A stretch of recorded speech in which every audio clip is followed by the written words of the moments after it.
We are excited to have Josh Dunlap, Chief Information Security Officer from Results Technology, presenting today on navigating the tech landscape, emerging technologies, and compliance concerns. So without further ado, Josh, I'm going to go ahead and hand this presentation over to you. So yes, I am Josh Dunlap. I work with Results Technology as the Chief Information Security Officer. Some of you probably attended this last year, but we are going to be going over navigating the tech landscape, emerging technology, and compliance concerns. Okay, so artificial intelligence, biometric authentication, cryptocurrency, audit landscape, and vendor management. The first thing, artificial intelligence, everyone's talking about it. Everyone was talking about it last year. Everybody's still talking about it this year. It's not going away. It's only expanding. The big topic the big angle we're coming at it this year is, as opposed to last year. Last year was, I strongly advise you to kind of avoid it. If you do use it, make sure you have strong policies around it, get user training in place. As some of you have probably guessed at this point, that's nearly impossible.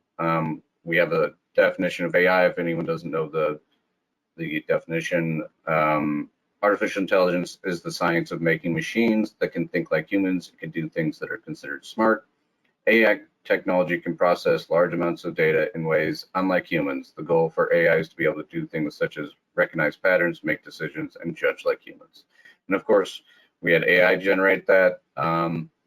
Because it would probably know better what its function is than I would at this point. So just to give you a bit of background there. So our big focus is employee training and policies, and where the shift is from 2024 to 2025 is that AI was the next big thing, and everybody was kind of rushing to figure out where it fit into their product, how they could integrate it with their product. And this year, everybody's kind of already figured that out. Some of you have probably noticed almost every web browser has it integrated now.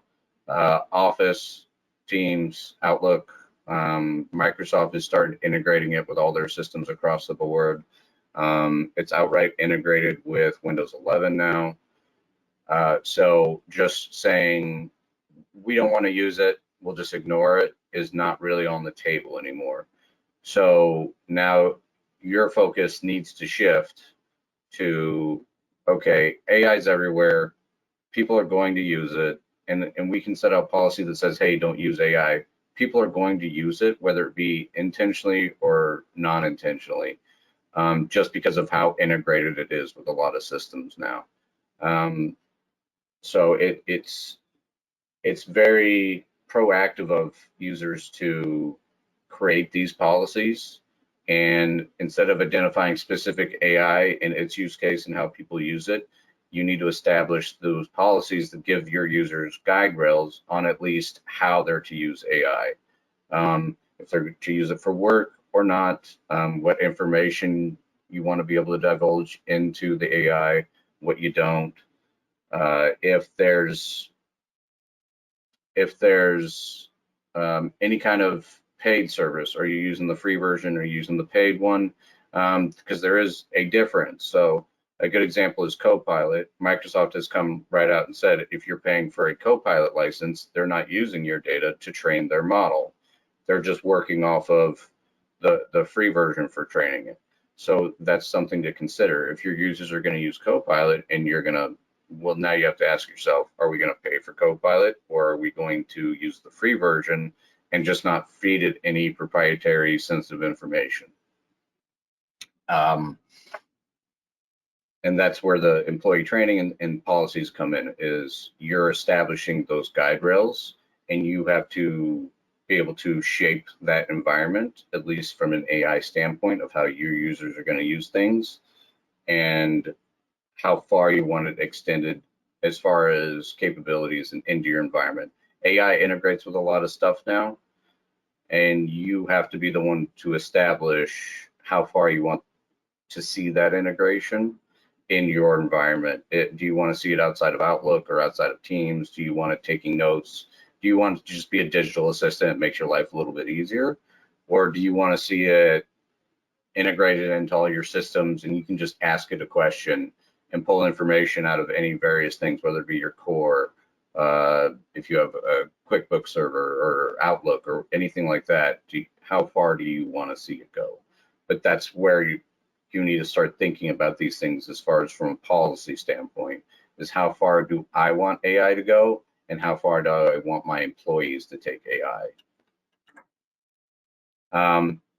Ironically enough, there's still no big regulation, even with the federal government's announcement of partnering up and starting all these AI initiatives. There's no federal level regulation and very sparse state and regulations from a law standpoint. Now, there are some guidelines in place, but they are for strictly federal agencies, so Department of Education, FBI, places like that.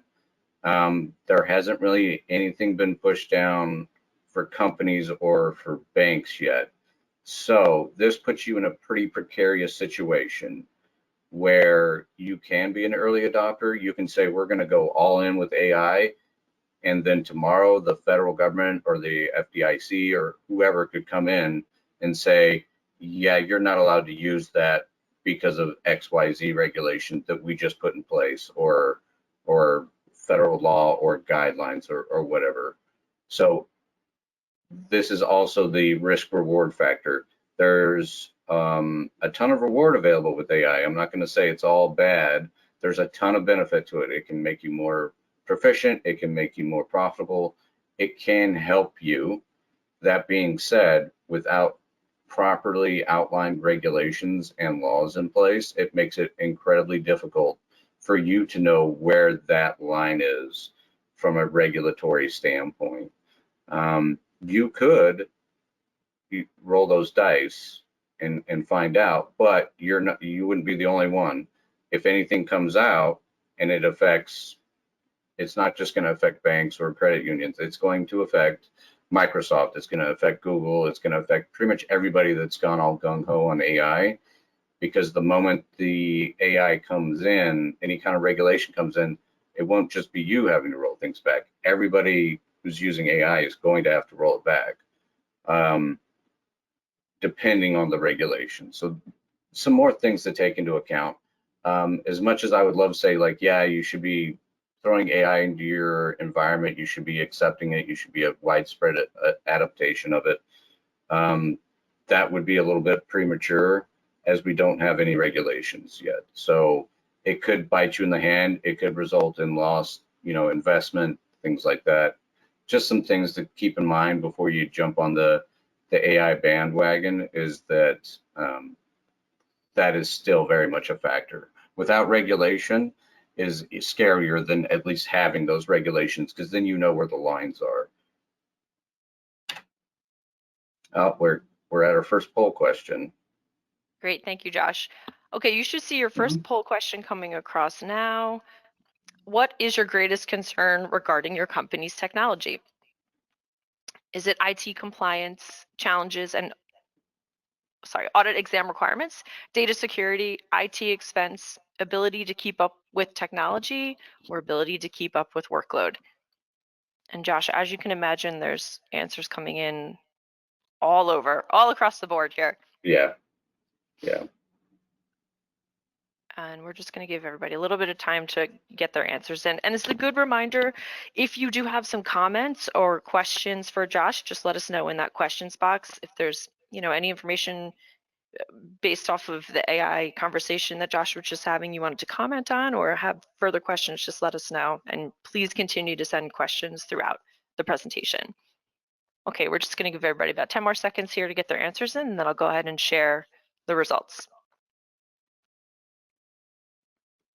Okay, I'll close this out. Okay, Josh, as you can see, we have 37% saying IT compliance challenges and audit exam requirements, another 36 with data security, 3% at IT expense, and then 21% with the ability to keep up with technology, another 3% with the ability to keep up workload. Okay. Perfect. We'll go ahead and move right along then. Biometric authentication, which I know after seeing AI, it's like, okay, well, biometric authentication, that's not as exciting, but the two tie together. And there are shifting regulations when it comes to biometric authentication and just regular authentication. So biometric authentication, what is it? It is a technology that uses a person's biological characteristics to verify their identity and grant access to secure systems or locations. Pretty straightforward definition. So biometric authentication, our primary focus is the risk management around it. So there's multiple different ways to do biometric authentication. The biggest thing to take into account is that biometric information is being stored somewhere. It's either being stored on the local device if you're just using it for like Windows login or something like that. If you're using it for access to a building, that biometric information is being stored somewhere. So if you want to take it a step further, if you want to extend out the biometric authentication, if you're looking into biometric authentication, a couple things to think about is where's your data being stored? Have they had any security incidences in the past? Do they get regularly audited? Is it a SOC 2 audit? What regulations do they follow, and do they have proof that they're following those? Can they show you their policies? Because we're big on policies and procedures. Can they actually show you their big book of policies?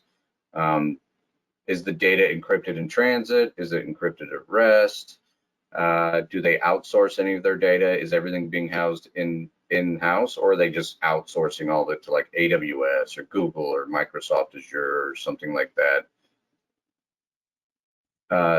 So NIST is basically the framework that everybody kind of based their stuff off where, and they did have a password policy update that a lot of people are not aware of, which is they've kind of shifted from doing 3-month, 6-month password rotations to indefinite passwords, but more complexity and length.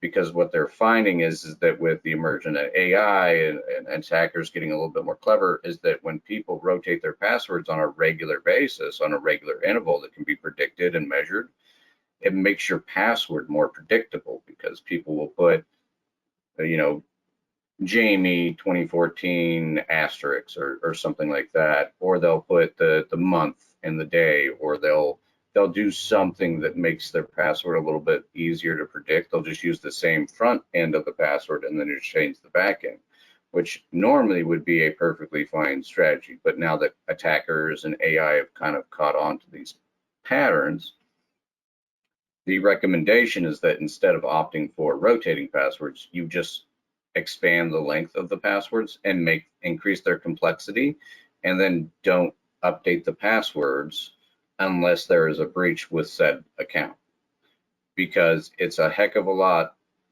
easier to predict a password which sounds counterintuitive, but it's becoming easier for them to predict a password that's constantly changing than one that remains static and just increases the length, because they'd rather you have a password that's so long and complex that it's almost an indefinite amount of time for someone to actually crack it, rather than giving the attackers some sort of pattern to recognize and to exploit. So just something we want to put out there and let people know that that's something that's come up that has been updated. So maybe something to consider for your environment, maybe not. It's completely up to you, but just something to throw out there so that you're aware. So the different types of biometric authentication. And biometric authentication is what you are. It's not a password. It's not anything like that. It's something almost inherent to you. But we're going to talk about some of the different authentication methods. Some of them are biometric, some are not. Some are actual access tokens or hardware tokens or things like that. But we're just going to discuss safest and the riskiest one. So the safest one is your fingerprint. That is no one can replicate that. It's incredibly difficult. AI struggles with it. You can't do the whole fingerprint tape that you see in movies. You can't put a piece of Scotch tape on there and then replicate someone's fingerprint. That's not a thing. You cannot do that. Maybe when the technology was kind of in its infancy, that was possible, but now the scanners are much more robust. They're actually detecting, instead of just looking at your fingerprint like a picture, like just looking at to make sure it's right. It's actually detecting, and they're actually using sensors to detect the grooves and things like that in the fingerprint. So it's much harder for someone to steal and use a fingerprint for exposing or for exploiting for access purposes. Hardware tokens, that's something someone has to physically steal off your persons. It's either a hardware token, it generates a code, it makes it so that someone has to physically be in possession of an item that you own in order for them to exploit access. So that's one thing to take into account. That's also pretty secure. Ideally, you want hardware tokens that do not connect to the internet at all. They are dumb devices. They just sit there and generate a little 6-digit code that you punch in whenever it rolls over. Very hard for an attacker to exploit that unless they somehow get a hold of the algorithm, which they can't get a hold of the algorithm unless they get a hold of the hardware token. So it's, it's kind of a moot point on how an attacker can exploit that. One-time use passcode. Now, this could be a text message, it could be a phone call, it could be an email. This one is safer, but it's lower down on the risk list. So in the event that your email is compromised, well, then they're going to get that. If in the event that someone steals your phone, well, they're going to get that. And then they just have to wait, start trying to sign into your stuff, and then wait and see what comes into your phone, as opposed to like the hardware token where they don't know what it's tied to unless you've specifically labeled the hardware token, intentionally labeled it what it goes to. They won't know what that goes to. And then obviously with the fingerprint, they kind of have to take your thumb or your finger or whatever to be able to exploit that without you around. So those are the 3 safest methods. Now the riskier ones, thanks to our friend AI, is voice. And I talked about this a little bit last year, but we're just going to reiterate it because it's only gotten worse. So voice, AI requires about 3 seconds of clear audio from you. So if you've ever gotten like a robot call from someone that's like, it's clearly a robot on the other end. Sometimes that's not just like an automated scam. Sometimes that robot's just there to collect enough of your voice data to clone and impersonate you. So if you get a phone call, do not start talking, wait for it to start talking. And if it's one of those obvious robots, your best bet is typically just to hang up. Don't say anything. Do not respond, because now voice AI used to be good enough to fool your whatever it may be, right? You're calling to verify something with Social Security or with a bank, a credit union, your lender, whatever it may be, right? It used to be convincing enough, but now it's being used it's being used in movies, it's being used in TV, things like that. Like they're cloning voices to a level now that is convincing enough that the average person could not tell you if they were talking to a person or an AI. It copies mannerisms now. It copies emotions. It can simulate like the movement of the mouth. Like it has gotten so advanced that some companies have actually started using AI to detect when AI is talking, because the interesting thing about AI voices is that they can only operate within the hearing range of an average human being. Like it can't go up, it can't go down. But what we're finding is that the human voice actually, when we're speaking, there are tones, there are pitches, there are different when you're speaking that actually exceed the human hearing range, but AI can hear that and that's how some companies are using AI to verify that it's a person and not an AI, because we will naturally, as we generate the sound out of our mouths, it will generate different frequencies that exceed that of like a normal human being hearing it. But an AI microphone can pick that up and actually translate and verify that it's a human being on the other end speaking. So that's interesting things where AI is hurting us and then AI is going out of its way to help us. So take that into account. If you get robocalls, voice, anything like that, they could be potentially. I'm not telling you should just hang up the phone whenever you get a phone call and just operate over text. Don't do that. Don't become a recluse because of my advice. But be conscious that technology is out there, and be a little bit more aware of what you're putting out there as far as audio data and your voice fingerprint out on the web. Face is kind of falling into the same category, but but it's gotten even more sophisticated because now someone can take a 2D image of you and reconstruct a complete like 3D image of your head. So in the event that facial recognition, because as advanced as we would love to say facial recognition is, it is a camera. It is a camera that is seeing the world in 2 dimensions, and it is seeing a 3-dimensional item, our face, and trying to translate that in a way that makes sense. Now, in the event that you're dealing with a camera that has multiple lenses and maybe even some sensors to properly identify the human face, people have now started reconstructing people's faces with 3D printing and AI.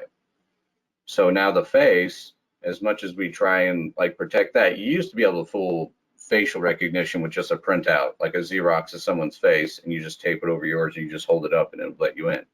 Now there is some technologies that are combating that, but then there's the AI and the 3D printing space that's pushing back on that as well. So that's where that one's still very risky, because those are all readily accessible on the web. You can go to any number of websites today and convert a 2D image into a 3D item.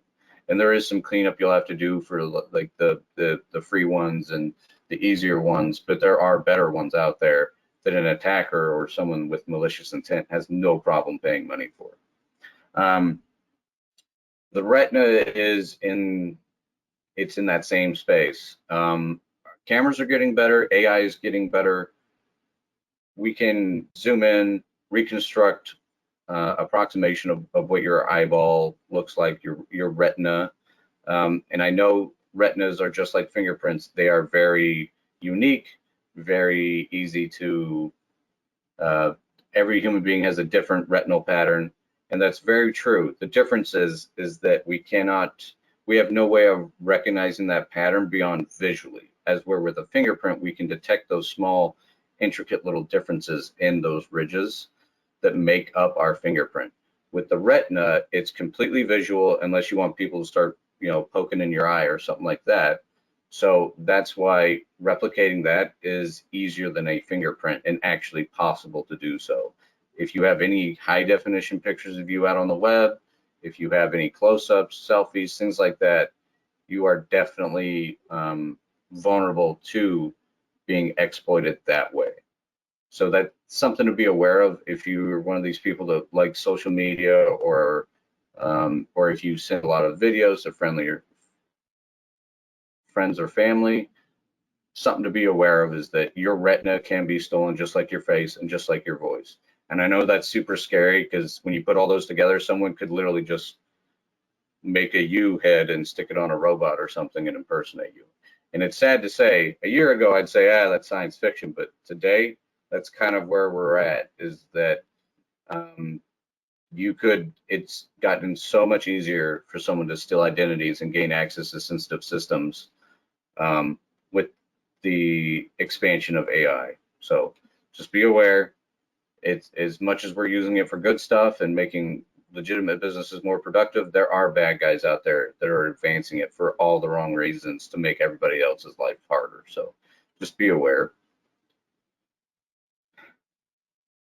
So the NIST regulation guideline for biometric authentication is that it has to be a two-factor implementation. You cannot just use biometric by itself for your run-of-the-mill things. Like, you can't just use biometric for your computer or for email. You have to use it in conjunction with something else. So you either have to use it with a password or some other means of authentication. You cannot, it is just a guideline. It is a regulation guideline. So you don't have to do these things. It's just strongly encouraged that you do.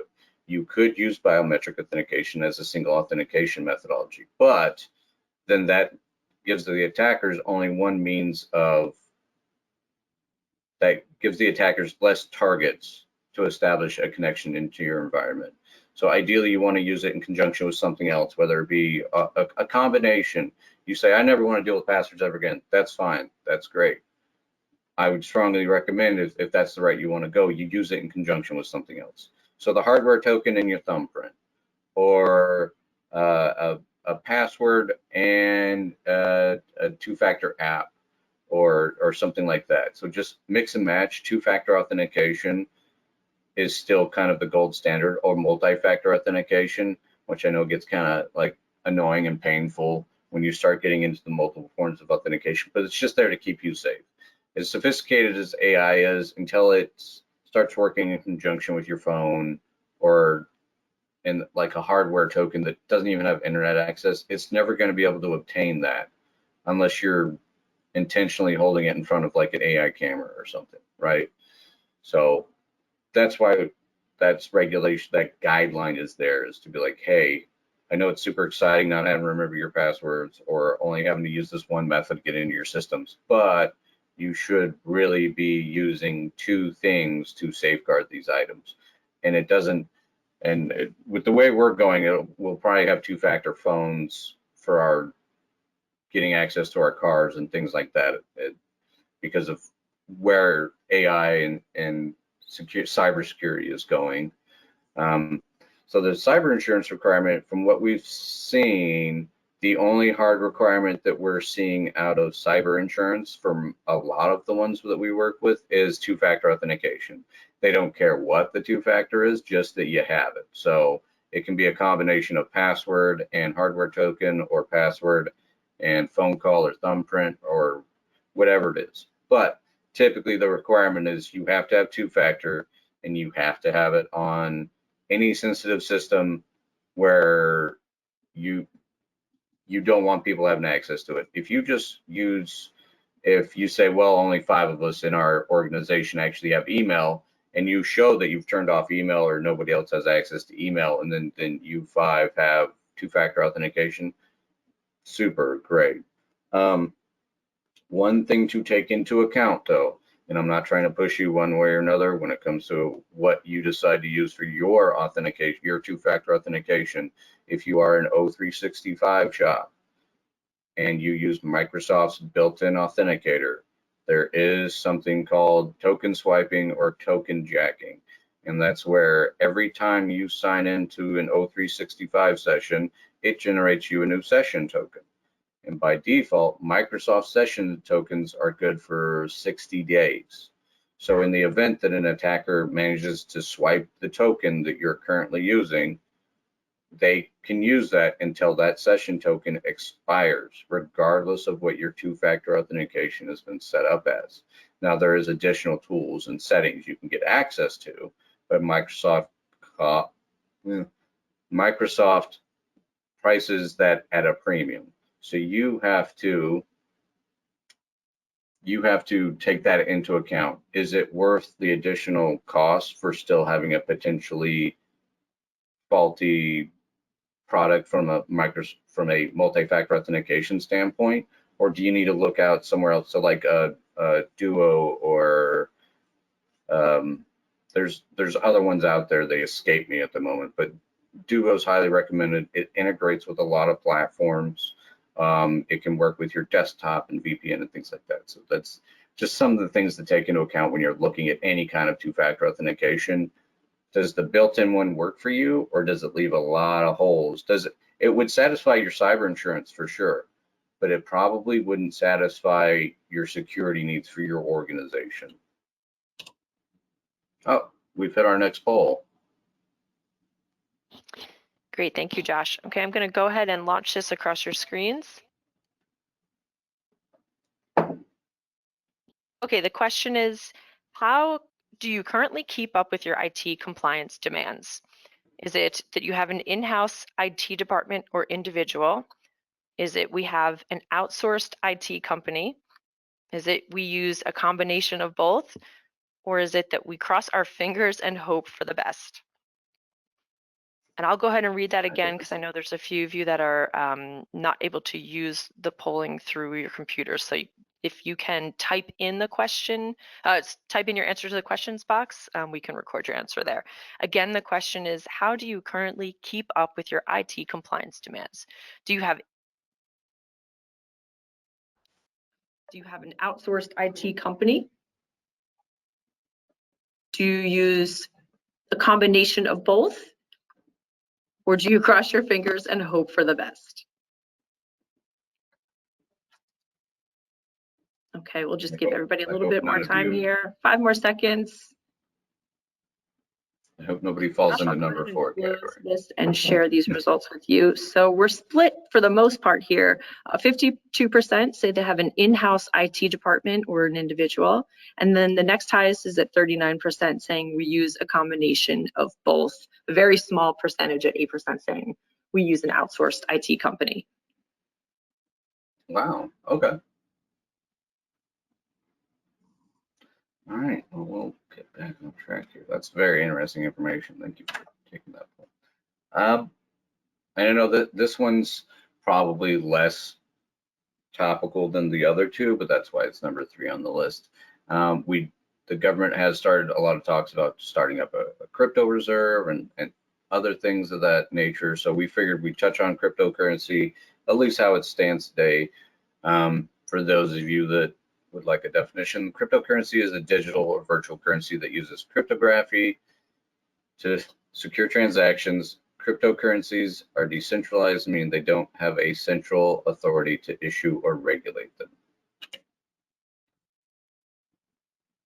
So for a lot of, there's no federal level. Again, it's just like AI. There's no federal level one yet, but that might come down the pipe at some point.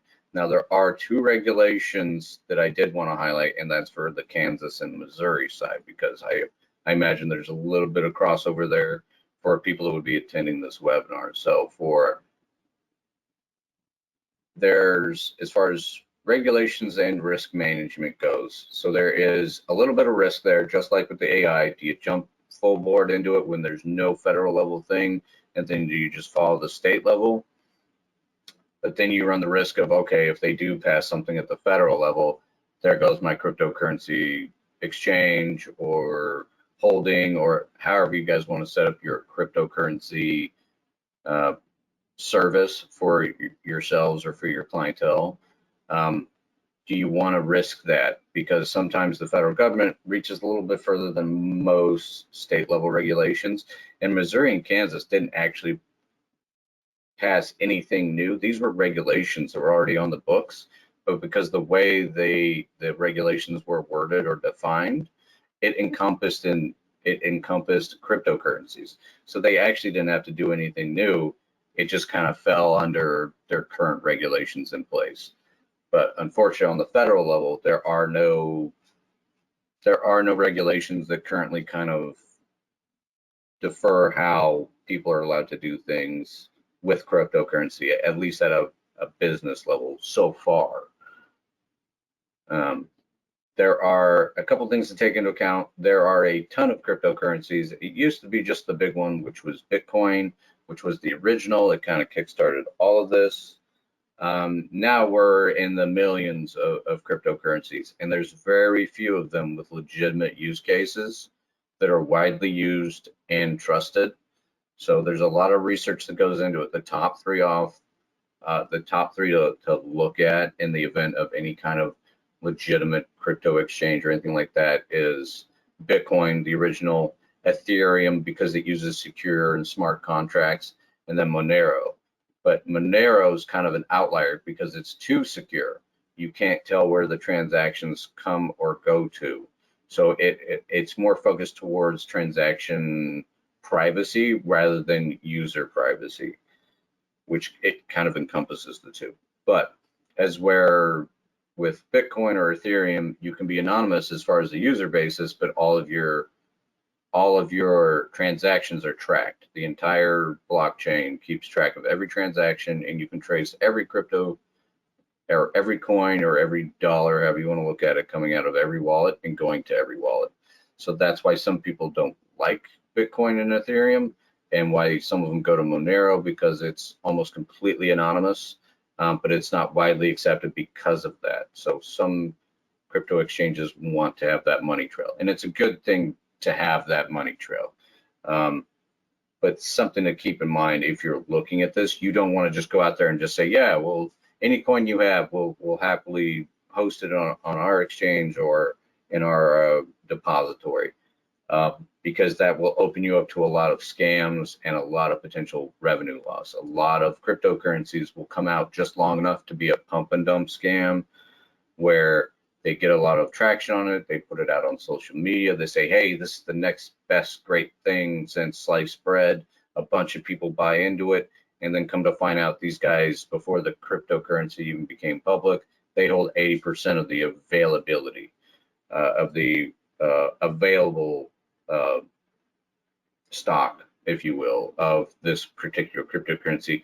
And once everybody buys a bunch of it and drives the value up, they sell off everything they have and essentially make everyone else's useless.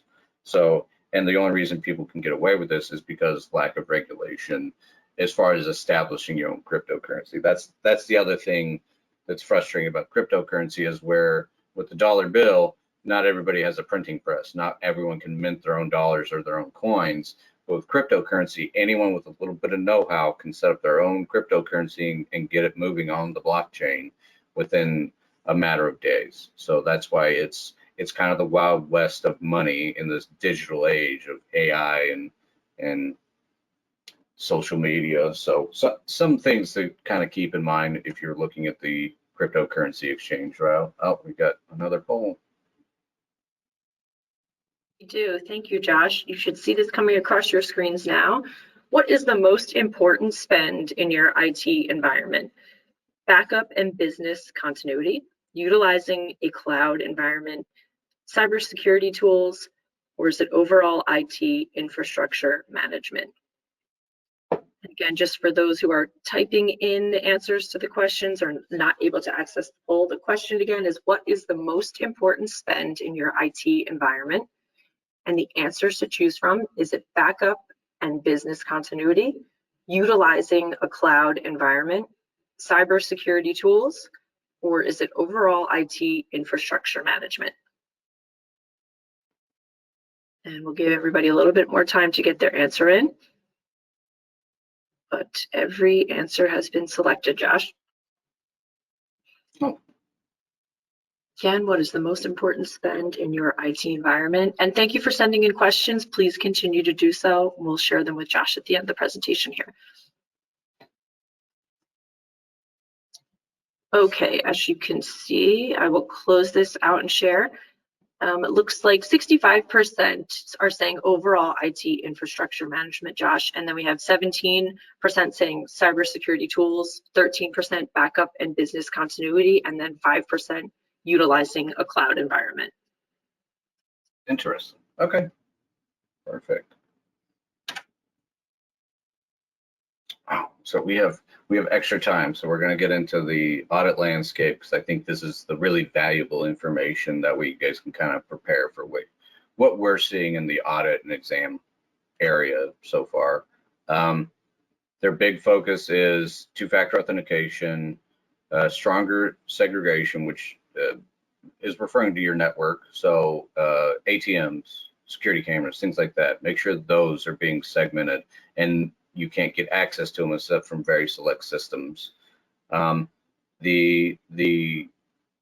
don't want an HVAC externally facing being accessible on like your regular network. That's a no-no. Data retention. Make sure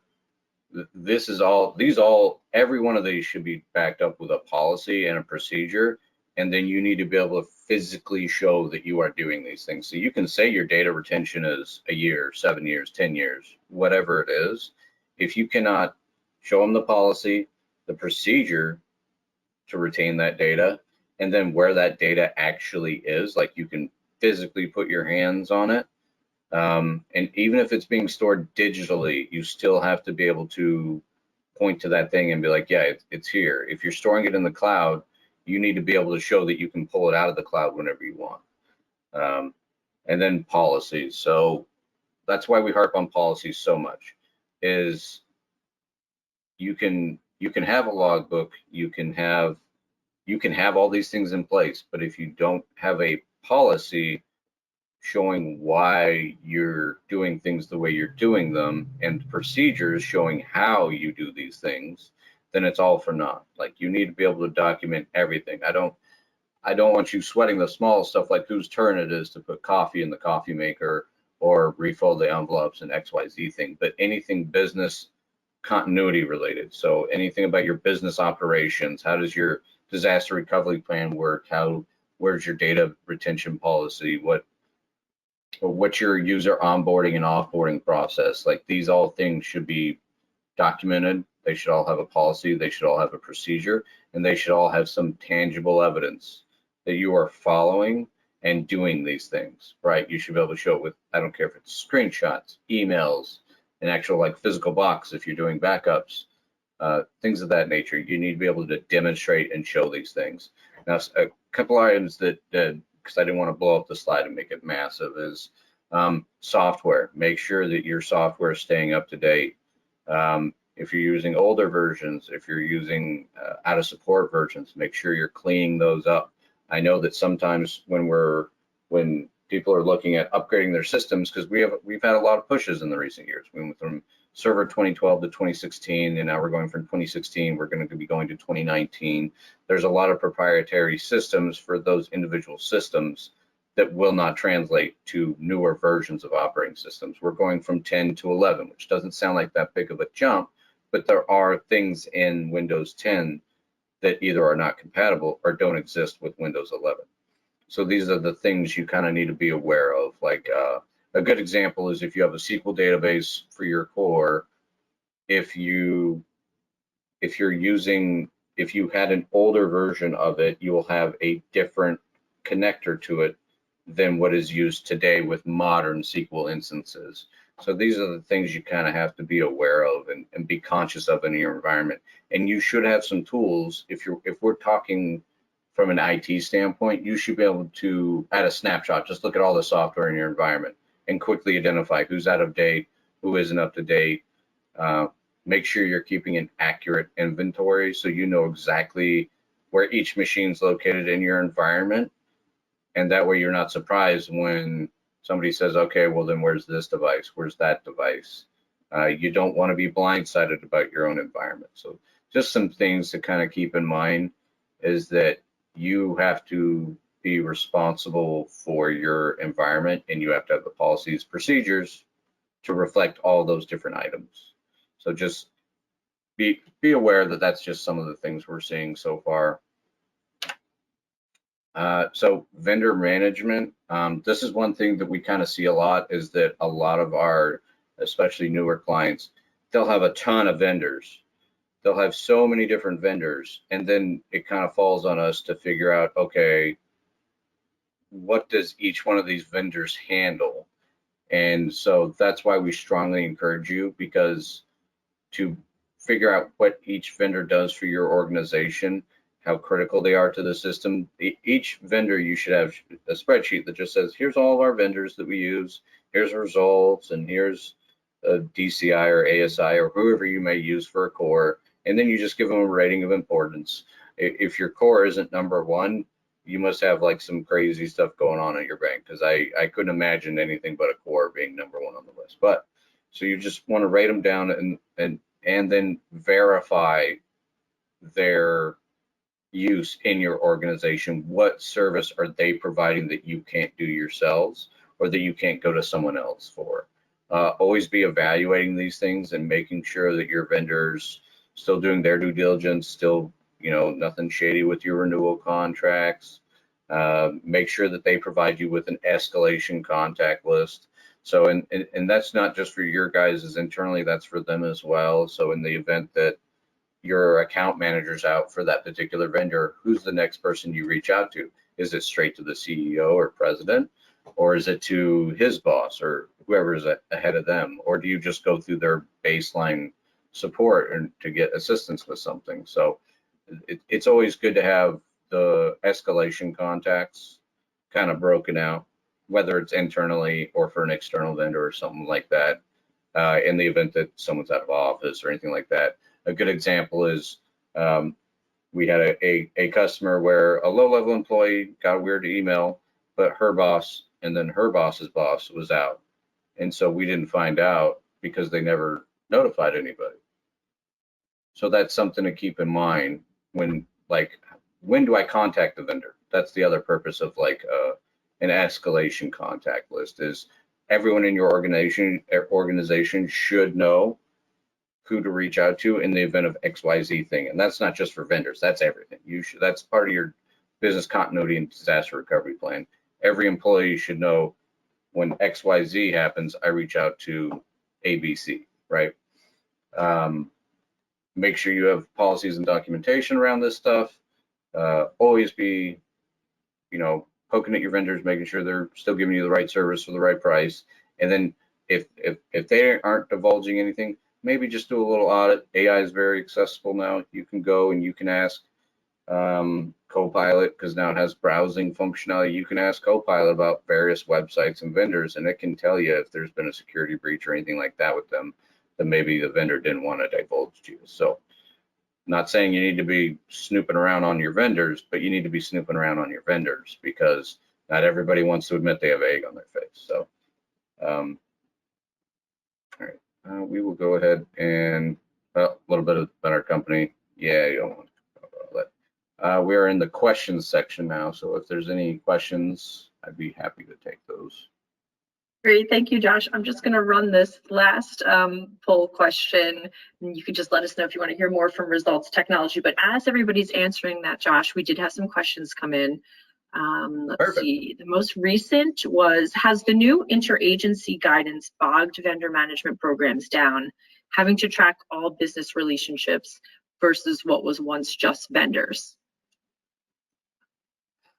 Yes, and that has been a bit of a pain point, but it's kind of a necessary one, because we saw a lot of supply chain attacks and disruptive things there. So now we kind of have to expand our net and our knowledge base there. But yeah, that has been a bit of a pain point, and people that often have to, just on those discovery and those findings, kind of have to find different vendors for various different services just on their findings when looking at things like that, which is, knock on wood, it hasn't affected us here at Results, but I have seen a couple customers reach out to us because they needed to find different vendors based on their findings from doing investigations like that. But thank you.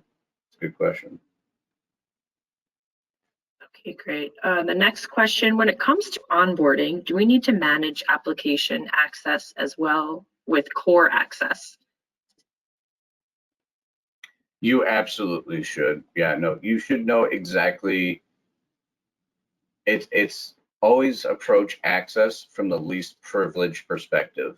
Does this user need Outlook to do their job? Well, they don't get emails, so that doesn't make sense. That just leaves you open for a vector of attack. So application access should always be on a as needed basis rather than a convenience basis, because you're just opening. Now, I know that in a lot of organizations, you'll have generic like teller machines where users, maybe they share the same user, maybe they share the same login, maybe they don't, but every teller machine is set up identical. And there's nothing inherently wrong with that, but that just means you need to monitor more closely who has access to those machines from a physical standpoint, right? Like who's logging into those day in, day out, look at those activities. If I hate to say it, but if you have security cameras, maybe review the security camera footage, because teller machines are probably the most sensitive devices or machines in a customer environment, because more often than not, they're tied directly to your core. And that's kind of the end all be all for your financial records and transactions and things like that. So you should always be treating any access as least privileged access, whether it be application, computer, email, anything like that. But thank you, that's a great question. Great. Okay, we have one more that came through when you were talking earlier about biometric authentication. Are compromised stolen fingerprint images now not as risky based on what you said? No, because so yes and no. So it depends on the technology. Like I said, it's one of the most secure ones because the fingerprint scanning technology has become so sophisticated that can actually detect the ridges in your finger, and it can verify it's actually used. And that's incredibly difficult for someone to replicate with just a photo, right? So if it's a more antiquated system, which as much as I love our government, they do like to use antiquated systems. So for like a government system where it's still using just the old, basically a glorified camera with a spot for your thumb so it can take a selfie more or less, it's still, I would say it's still a potential risk there. But if you're using a modern thumbprint sensor, it should be able to tell the difference between a picture or even like an ink blot, like when someone takes your fingerprint down, like for police records or anything like that. It should be sophisticated enough to tell the difference if the biometric authentication enrollment was done correctly. Now that's the other thing to biometric authentication with fingerprints and things like that. It's only as accurate as the process. That's why with a lot of phones, some of you have biometric for your phone. Well, clearly the bottom of your phone doesn't have a camera, right? It's relying on the sensors on the actual touch screen to tell if your thumbprint or fingerprint or whatever is actually you. And that's why it has you touch it in multiple different times in multiple different locations, because it wants to ensure that it's actually getting all those ridges exactly accurate. And your phone screen is not, believe it or not, is not the most accurate like touch sensor in the world. So I would say you are definitely at less risk with fingerprint, and I still think it's the most secure. But every authentication method has its risk, and I just think that fingerprints are probably the most minimal, even if there is a picture of your thumbprint or something like that out there. But that's a good question. Okay, we did have, what are your thoughts on using facial recognition to unlock applications? It depends on the application. I don't use facial recognition authentication for anything. I don't trust it, but that's my job. That being said, only use the authentication method that you are comfortable with using. So the thing about facial recognition is, like I said, it's very easy to spoof. Sometimes you don't even need to physically be there as long as you can mess with the hardware. So that's a tricky. I don't like facial recognition, as you can probably guess. It depends on the application. If you feel, I wouldn't use it for my bank. I'll just flat out say that. I would not use it to authenticate anything with my bank, but if for personal use apps where you don't really care about it, if it's Facebook or if it's Instagram, if it's a social media thing, that's probably fine. But for anything that's more sensitive, like if you're logging into your bank or your credit union or whatever it is, if it's something that can divulge any kind of personal identifiable information about you, I would strongly advise you not use facial recognition. I mean, it's kind of one of those things. It'll never happen to you until it does, right? So the chances of someone specifically going out of the way to targeting you, going through all the trouble, creeping through your social media, grabbing your face, replicating it, then using it to break in, there's a lot of information they have to gather. And not to say that nobody here is of like extreme importance or like a valuable target, but it's high profile people, right? Like a while back there was like a big breach in the iPhone cloud storage, and that wasn't because there was some security flaw with their system. It was just people were using more sophisticated methods to get past the facial recognition and the thumbprint, and a lot of it was like targeted phishing attacks. But it was like high-end celebrities and people that kind of had that social profile that made them a target.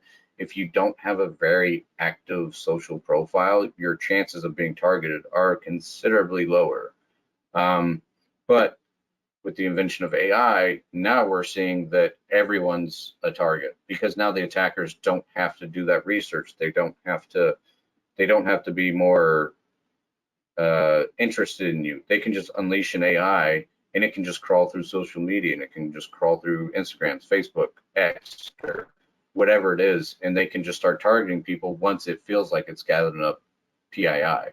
So my advice is, regardless of what authentication method you want to use, you should be aware of what you're putting out on the internet because it could be used against you in a malicious way. I hope that I hope that's a good enough answer, but it's one of those things where it's like, yeah, you're kind of damned if you do and you're damned if you don't. Thank you, Josh. I think that was a great question and also a great answer. And I think we all appreciate that advice. Well, I know we're right at time. We're a little bit over time here. We have had a bunch of questions come in. I want to thank everybody for asking questions. And as you can see, Josh has his information included up here. This is a part of the PDF, so please continue to reach out and ask some questions if you think of something after we close here.